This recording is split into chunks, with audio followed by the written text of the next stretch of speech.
উপস্থিত সবাইকে অশেষ ধন্যবাদ আমাকে আজকে এমন সংবর্ধনাটি রিসিভ করার জন্য। আসলে অনুভূতি ব্যক্ত করলে মানে করার মতো অল্প শব্দই করা যাবে না।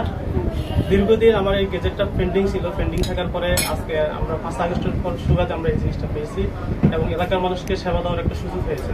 আমি এই এলাকারই সন্তান, এই এলাকার স্কুল কলেজ মাদ্রাসা সবই আমার এখানে এলাকাবাসীর দোয়া এবং হচ্ছে যে আমার শিক্ষকদের দোয়া, আমার মায়ের সবচেয়ে বড় অবদান, সকলের দোয়া আজকে আমি আজকের এখানে এই অবস্থানে আসছি।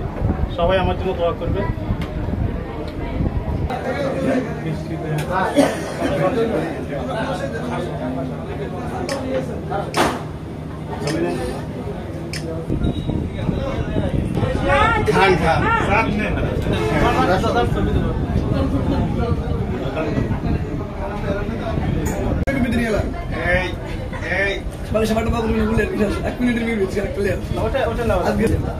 মানুষ ডাকবো রয়েছে।